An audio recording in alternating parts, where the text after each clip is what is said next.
Goku summoned Shenlong and asked him for the secret behind the Super Saiyan God. According to Shenlong, the Super Saiyan God refers to 6 Saiyans with pure hearts working together to temporarily bring forth a Saiyan God. This is how the manga talks about the Super Saiyan God, the legend, and gives us our transformation of Goku into Super Saiyan God.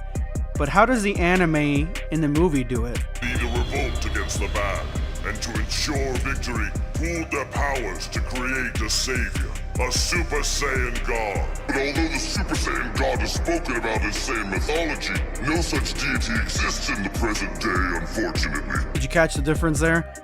I'm gonna go ahead and tell you guys the difference because in today's video we are going to be tackling a huge subject among the fan base with some news and some new information and a video clip that could honestly change the game for Vegeta.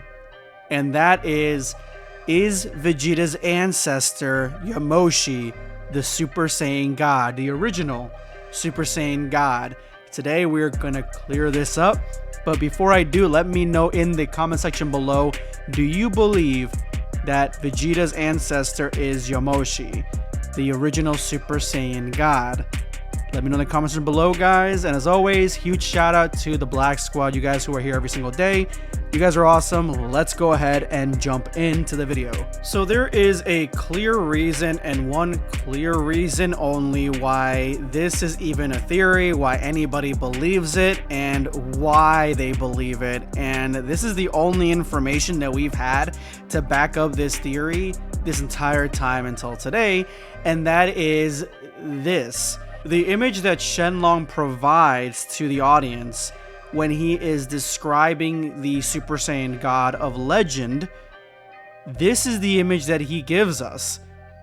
He gives us Vegeta. Don't believe me? Think that maybe he's just using Vegeta because he knows Vegeta and he's using him in place of this? This is Vegeta with a tail. We see 2 versions here, one of Vegeta and another one with Vegeta with a tail. Vegeta hasn't had a tail for a long time. This guy obviously did, and he had a tail when he became Super Saiyan God. Meaning that you can become Super Saiyan God with a tail, and Shenlong explains it to us.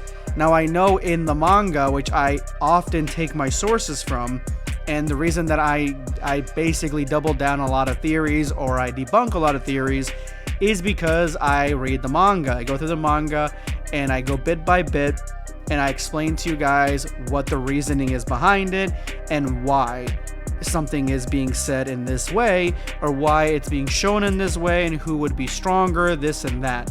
But in this, we don't get anything in the manga when it comes to what a Super Saiyan, the original Super Saiyan God, actually looks like.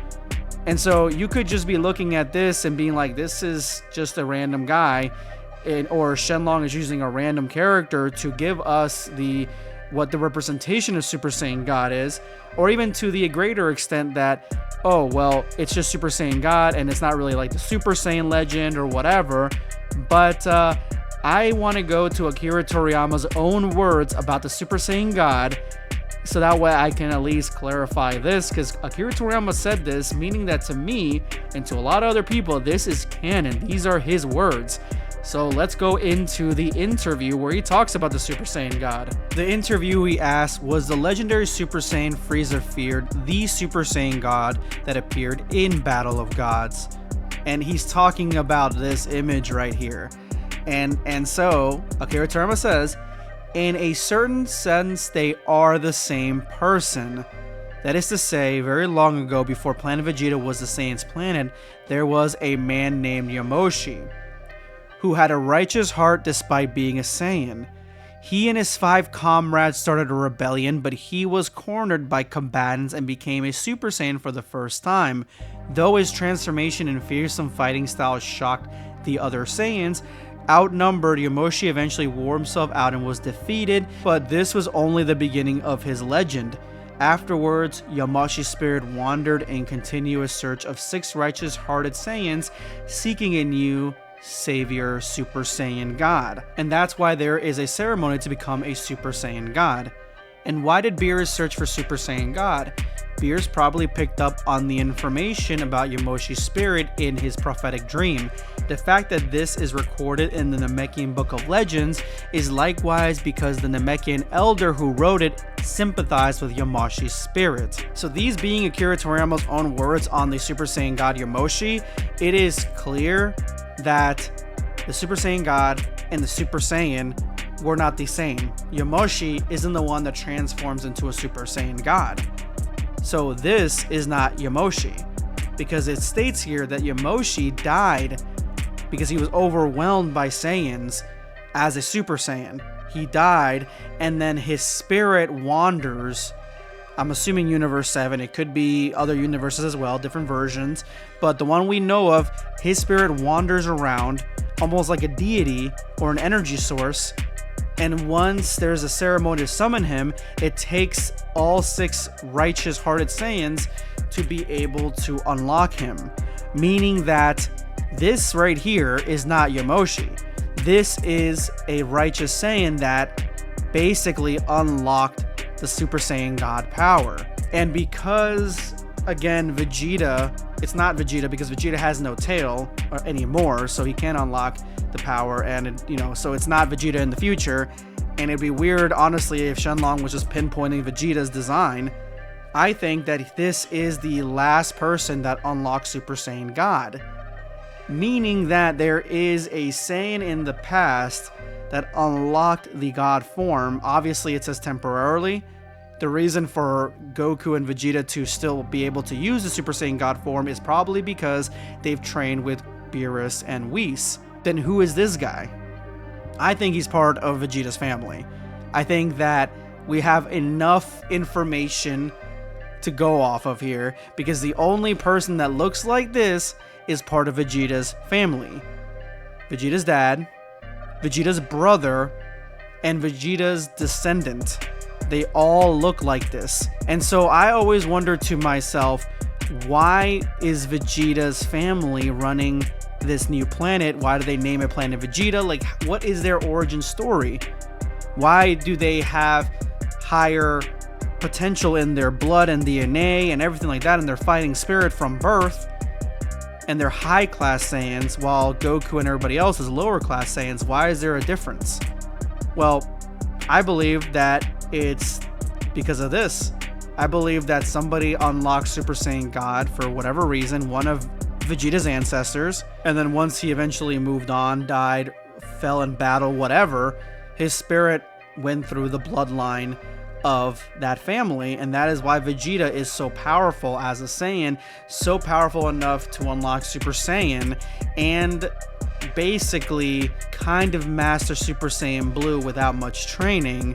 But if there's only a way that we would know that Vegeta's family knew about the Saiyan legend, besides just Vegeta knowing it and talking about it forever, if there was only a way. Alright, there is a way. Check this out. This is from the anime. Those ships are headed to distant galaxies.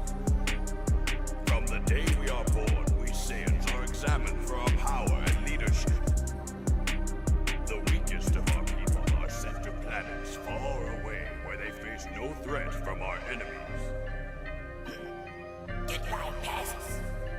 Vegeta, you come from a strong bloodline and you possess the potential power to join the super elite of all Saiyans. Never forget where you're from and train very hard, my son. Because if you have proven yourself worthy, perhaps someday you will become a Super Saiyan. Now, I already hear you saying this isn't canon, or this is all just filler, and Vegeta doesn't look like that anymore. This is the only thing I could find where King Vegeta is actually speaking to Vegeta, somebody from that family, and it's very clear from the instruction of King Vegeta that if you get stronger, you will become a Super Saiyan. he was literally telling him that. It makes sense why Vegeta, after leaving Earth, saw how powerful he became and then ended up training even more and trying to get more and more powerful and believe that he was actually a Super Saiyan because of what his father told him. So there you have it. That's my explanation as to why I believe that the Saiyan God, the one that we see here, is a descendant to Vegeta's family, and that is why they are high class. That is why they are perceived to be stronger. That is why they are the royal family. That is why the planet is named after them, because of whoever this guy is, because I don't believe this guy is Yamoshi at all because of the way Akira Toriyama explains this legend. But let me know what you guys think in the comment section below. It's going to be Blackscape signing off. Take care, guys. Subscribe for more content.